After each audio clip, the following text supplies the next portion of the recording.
The complete works of Swami Vivekananda, Volume 6, Section 2. Worship through words and love. Worship through words and love. Body is only mind in a gross form. Mind being composed of a finer layers and the body being the denser layers. And when man has perfect control over his mind, he will also have control over his body. Just as each mind has its own peculiar body, so to each word belongs a peculiar thought. We talk in double consonants when we are angry, like stupid, fool, idiot, etc. In soft vowels when we are sad, me, huh.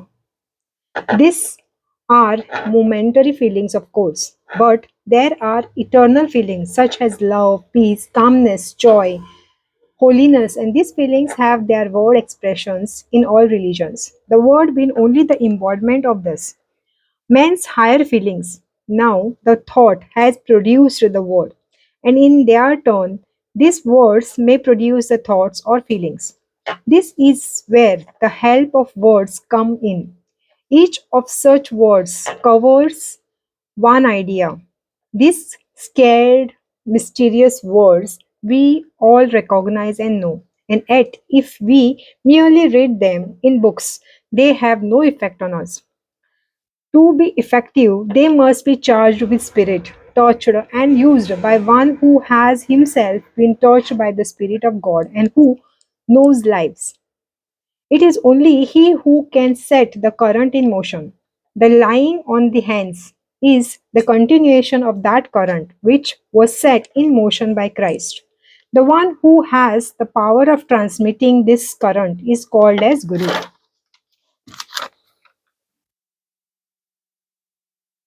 With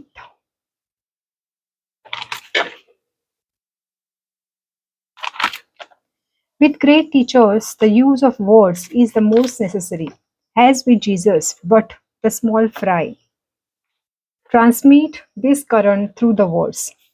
Do not look on the fault of others. You cannot judge a man by his fault. For example, suppose we were to judge an apple tree by the rotten, unripe, unformed apples we find on the ground. Even so do the fault of man not shows what the man's character is. Remember, the wicked are always the same all over the world. The thief and the murderers are the same in Asia, Europe, and America. They form a nation by themselves. It is only in the good and pure and strong that you find variety. Do not recognize wickedness in others. Wickedness is ignorance or weakness. What is good of telling people they are weak? Criticism and destruction are of no avail. We must give them something higher. They tell them of their own glorious nature, their birthrights. Why do not more people come to God? The reason is that so few people have any enjoyment outside their five senses. The majority cannot see with their eyes, nor hear with their ears in the inner world. We now come to worship through love. It has been said, it is good to be born in the church, but not to die in it. The tree receives support and shelter from the age that surrounds it when young. But unless the hedge is removed, the growth and the strength of that tree will be hindered. Formal worship, as we have seen, is a necessary stage, but gradually, by slow growth, we outgrow it and come to the higher platform. When love to God becomes perfect, we think no more of the qualities of God, that He is omnipotent or omnipresent, and all those big adjectives, we do not want anything of God. So we do not care for notice or we do not care to notice these qualities. Just all we want is love. Get away from our humanity. We cannot jump out of our bodies. So we must love God as we love one another. There are five steps of human love. First, the lowest, the most common place, peaceful love. Peaceful. Love when we look up to our Father for all we want protection, food, etc. Second, the love which makes us want to serve. Men wants to serve God as his master, the longings to serve dominating every other feelings, and we are indifferent whether the master is good or bad, kind or unkind. Third, the love of the friend, the love of equals, companion, playmates. Man feels God to be his companion. Fourth, motherly love. God is looked upon as a child. In India, this is considered a higher love than the forgiving because it has absolutely no element of fear. Fifth, love of husband and wife. Love for love's sake. God the perfect, beloved the one. It has been beautifully expressed. Four eyes met, a change begins to come into two souls. Love comes in the middle between these two souls and makes them one. When a man has this last and most perfect form of love, then all desire vanishes. Forms and doctrines and churches drop away. Even the desire for freedom. The end and the aim of all religion is freedom from birth and death and other things is given up. The highest love is the love that is sexless, for it is perfect unity that is expressed in the highest love and the sex differentiations bodies. It is therefore only in spirit that unions is possible. The less we have of the physical idea, the more perfect will be our love. At last, all physical thoughts will be forgotten and the two souls will become one. We love always. Love comes and penetrates through the forms and sees beyond. It has been said the lovers sees Helen's beauty in the Ethiopian's brow. The Ethiopian is the suggestion, and upon that suggestion, the man throws his love. As the oyster throws over the irritants, it finds in its shells the substance that turn the irritants into beautiful pearls. So man throws out love, and it is always man's highest idea that he loves, and the highest idea is always selfless. So man loves love. God is love, and we love God. Or we only see love. Love cannot be expressed. A dumb man eating butter cannot tell you what butter is like. Butter is butter, and its qualities cannot be expressed to those who have not tasted it. Love for love's sake cannot be expressed to those who have not felt it. Love may be symbolized by a triangle. The first angle is love never begs, never asks for anything. The second, love knows no fear. Third, and at the apex, love for love's sake. Through the power of love, the senses become finer and higher. The perfect love is very rare in human relations. For human love is almost always interdependent and mutual, but God's love is the constant stream. Nothing can hurt or disturb it. When man loves God as his highest idea, has no beggar, wanting nothing, then the love carried to the extreme of evolution and it becomes a great power in the universe. It takes a long time to get of or to get to these things, and we have to begin by that which is nearest to our nature. Some are born to serve, some to be mother-in-law. Anyhow, the result is with God. We must take advantage of nature. No doing good to the world. No doing good to the world. We are asked, what good is your religion to society? Society is made a test of truth. Now think. Now, this is very illogical. Society is only a stage of growth through which we are passing. We must just as well judge the good and unity of the scientific discovery by its use to the babies. It is simply monstrous. If the social state were permanent, it would be the same as if the baby remained a baby. There can be no perfect man baby. The words are the contradictions in terms, so there can be no perfect society. Men must and will grow out of such early stages. Society is good at a certain stage, but it cannot be our idea. It is a constant flex. The present mercantile civilization must die, with all its pretensions and humbugs, all the kind of Lord Mayor's show. What the world want is thought power through individual. What the world want is a thought power through individuals. My master used to say, why don't you help your own lotus flower to bloom? The bees will then come to themselves. The bees will then come of themselves. The world needs people who are mad with the love of God. You must believe in yourself and then you will believe in God. The history of the world is that the six men of faith, six men of deep, pure character, we need to have three things: the heart to feel, the brain to conceive, and the hand to work. First, we must go out of the world and make ourselves fit instruments. Make ourselves a dynamo, feel first for the world.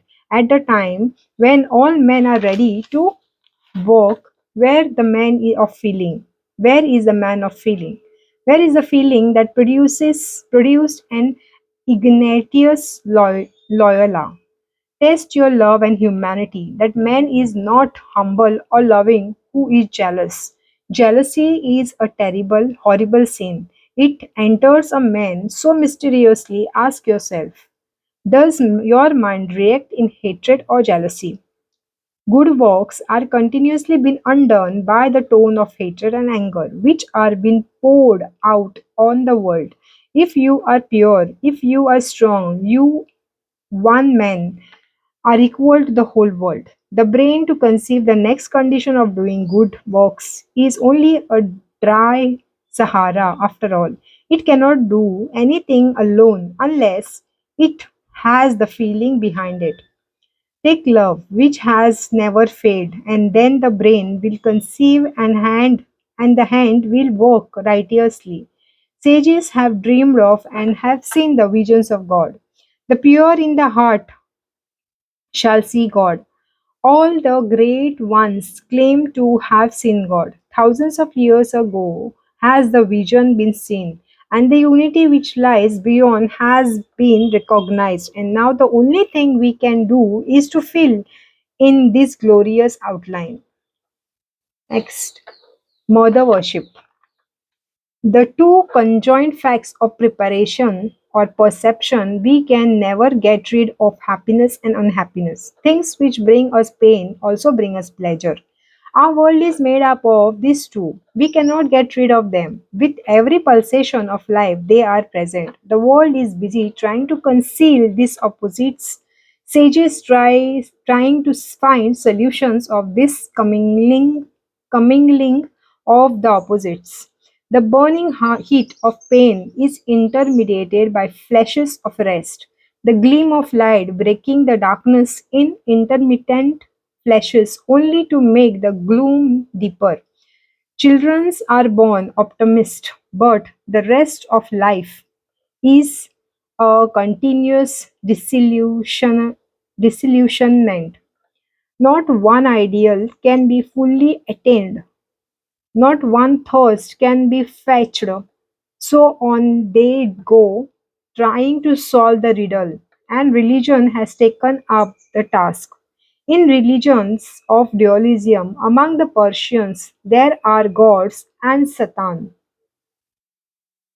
This through the Jews has gone all over the Europe and America. It was a working hypnosis thousands of years ago, but now we know that is not tenable. There is nothing absolutely good or evil. It is good to one and evil to another. Evil today, good tomorrow, and vice versa. Based on the fragmentary notes of the class talk of Swami Vivekananda in New York. God was first, of course, a clay god. Then he became god of gods. With ancient Egyptians and Babylonians, this idea of the dual god and Satan was very practically carried out. Their Moloch became god of gods, and the captured gods were forced to be homage in his temple. Yet the riddle remains: who persisted or who presides over the evil? Many are hoping against the hope that all is good and that we do not understand. We are clutching at the straws, burying our heads in the sand. Yet we all follow morality and glist of morality in sacrifice. Not I, but thou. At you, at how it's clashes with the great good God of the universe. He is so selfish, the most vengeful person that we know, with plagues, famines, and wars. We all have to get experiences in this life. We may try to fly bitter experiences, but sooner or later they catch us. I pity the man who does not face the whole. Manudev of the Vedas was transformed in Persia as Ahira, Ah- Ahariman, Ariman, as Ariman. So the mythological explanation of the question was dead, but the question remained, and there was no reply, no solution. But there was the other idea in the old Vedic hymns to the goddesses. I am the light. I am the light of the sun. I am the light of the moon. I am the air which imitates all beings. This is the germ which afterward developed into mother worship. By mother worship is not meant difference between father and mother. The first idea connoted by it is that of energy. I am the power that is in all beings. The baby is a man of nerves. He goes on and on till he is a man of power. The idea of good and evil was not at first differentiated and developed. An advancing consciousness showed power as the primal idea. Resistance and struggle at every step is the law. We are resultants of the two energies and resistance. Internal and external power. Every atom is working and resisting every thought in the mind. Everything we see and know is but the resultant of these two forces. This idea of God is something new. In the Vedic hymns, Varuna and Indra showered the choicest gifts and the blessings on devotees, and very human idea, more human than man himself. This is a new principle. There is one power behind all phenomena. Power is power everywhere, whether in the form of evil or as savior of the world. So this is the new idea. The old idea was man God. Here is the first opening out of the idea of one universal power. I stretch the bow of Rudra when he desires to destroy evil. Rigved 10th chapter 125 shlok Devi Shukta.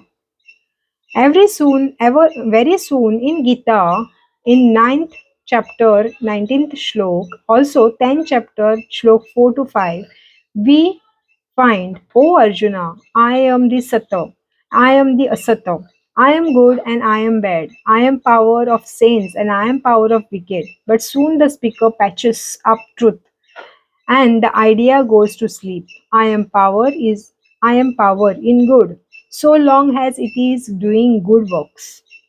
In the religion of Persian, there was the idea of Satan, but in India, no concept of Satan. Later books begin to realize this new idea. Evil exists, and there is no shrinking the fact. The universe is a fact, and if a fact it is a huge composite of good and evil. Whoever rules must rule over good and evil. If that power makes us live, the same must make us die. Laughter and tears are kings, and there are more tears than laughter in this world. Who made flowers? Who made Himalayas? A very good God. Who made my sins and weakness? Karma, Satan, self.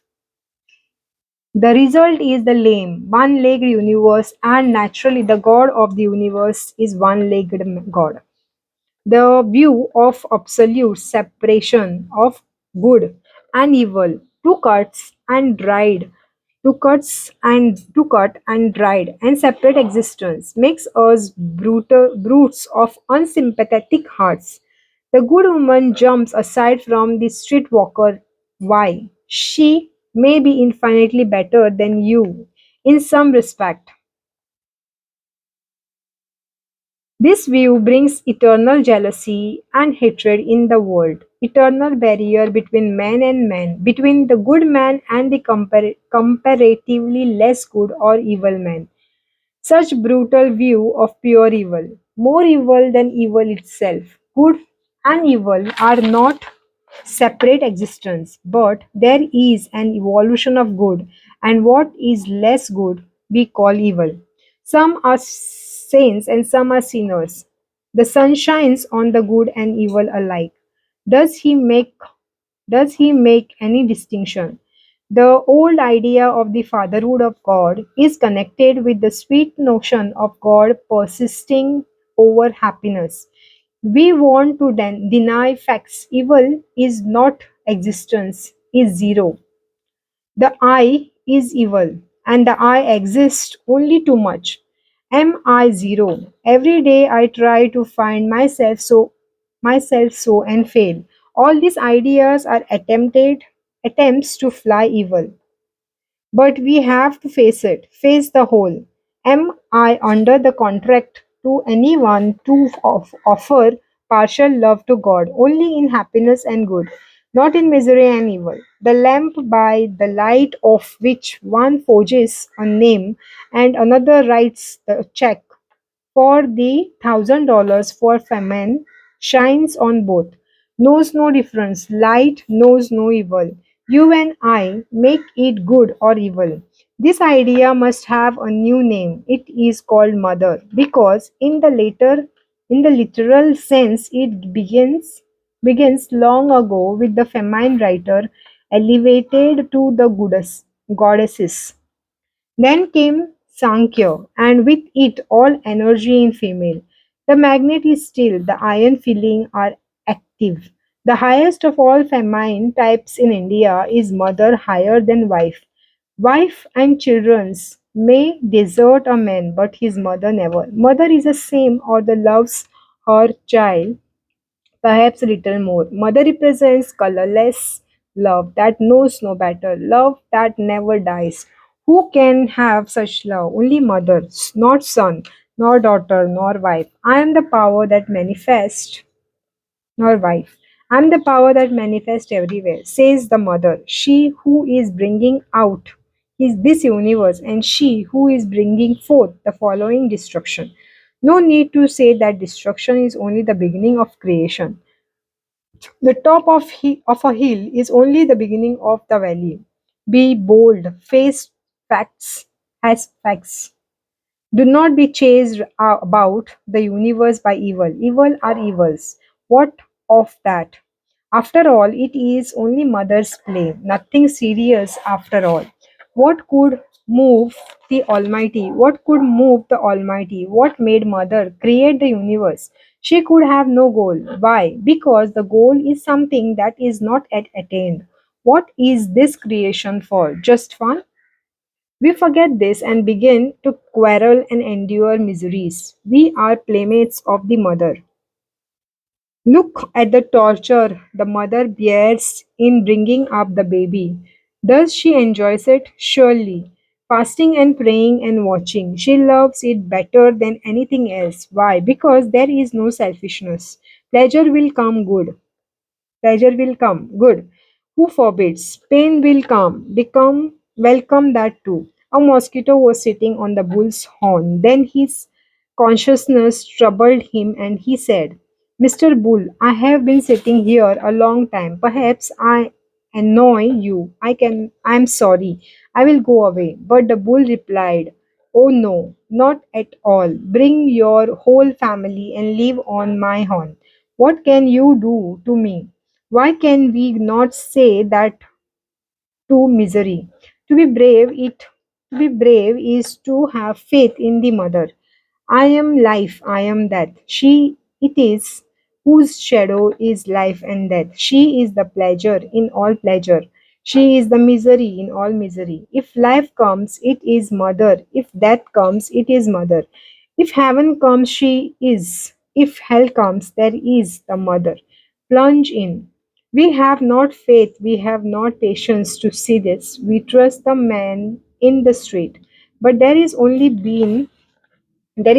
being in the universe we never trust, and that is God. We trust him when we work, when he works just our way. But the time will come when, getting blow after blow, the self sufficient mind will die. In everything we do, the serpent ego is rising up. We are glad that there are so many thorns on the path. We strike the hood of the cobra.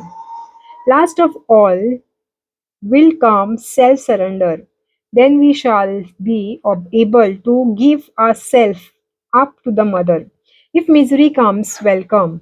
If happiness come, welcome. Then when we come up to this love, all crooked things shall be straight.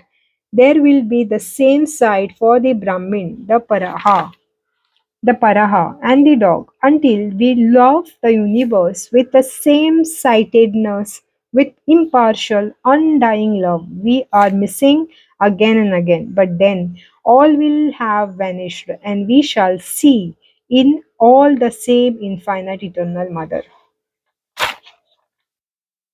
Next, Narad Bhakti Sutra.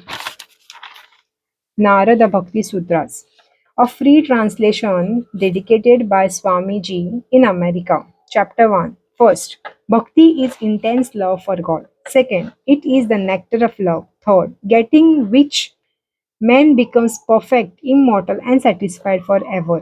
Fourth, getting which man desires no more, does not become jealous of anything, does not take pleasure in vanity. Fifth, Fifth, knowing which man becomes filled with the spirituality, becomes calm, and finds pleasure only in God. Sixth, it cannot be used to fill any desire, itself being the check to all desires. Seventh, sannyas is giving up both the popular and the spiritual form of worship.